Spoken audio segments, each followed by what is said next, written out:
to speak to the importance of these grant programs and some of the work that the People with Lived Experience group has been doing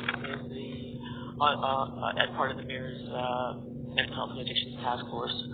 And I'd like to just add that since the beginning of that process, 4.5 years ago or something like that, we've seen the participation of people with lived experience increase.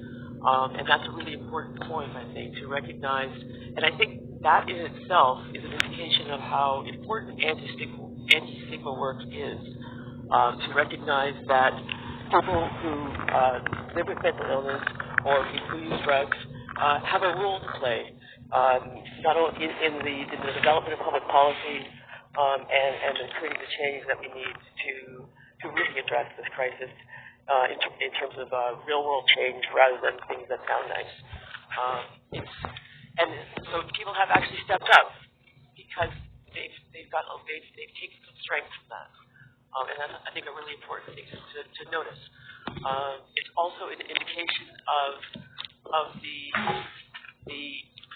political work that is possible when we can thoughtfully move past the stigma that prevents people, when we are isolated and can't step forward as people affected by these issues, it prevents us from participating in change these issues.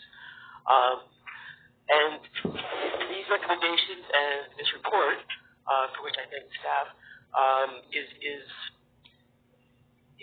key to actually ending what's happening in our lives, to ending this crisis of poison in policy, if you like.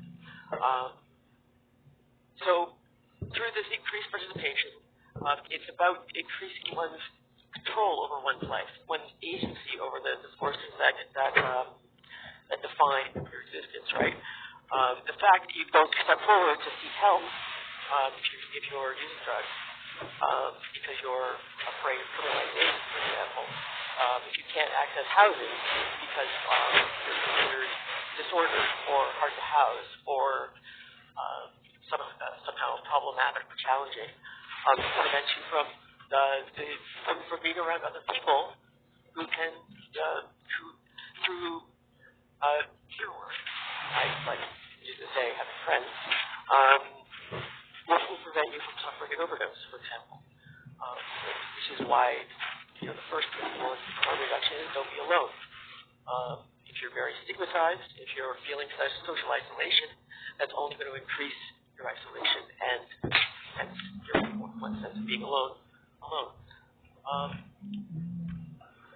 I worked this past year with Dr. Mark Hindall at the BC Center for Disease Control, and he said something in December that struck me recently, that in his efforts to bring safer drugs, safer opioids to people,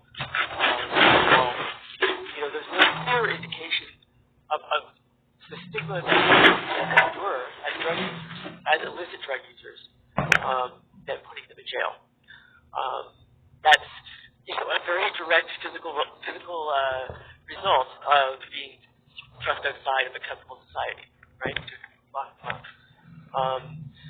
And that's whether you're actually in jail or whether you're in the jail of your own social making, the effect is unfortunately essentially the same.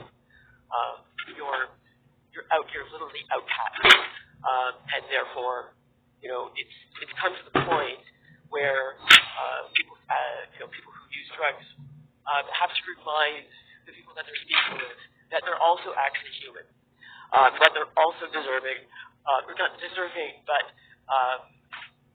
in fact entitled and defined by their participation in human society. Their being outside of it is itself an always already political act. So the importance, I want to say, of these grants is to push this forward, is to speak on equal terms, as Colin said, face-to-face, the dynamic that compels a recognition of shared humanity. And that, I think, is the most important thing. As far as context for to actually end the situation that and Diana outlined. Again, I'll cite Dr. Tyndall's work, and you'll remember last summer we had the overdose action exchange, and we recommended there were 10 total recommendations, and there's no magic wand. There are 10 points which intersect, and 3 of them touch on the necessity for decriminalization. When you criminalize the possession of a substance, and that criminalization is, as you know, based on the 1907 or called the anti-Asian riots in Canada started. It's historically contingent that some substances indicated a moral failing, and some substances benefit one's health. And this is a political fact. This is a social fact. This is not a necessary fact. This is a choice.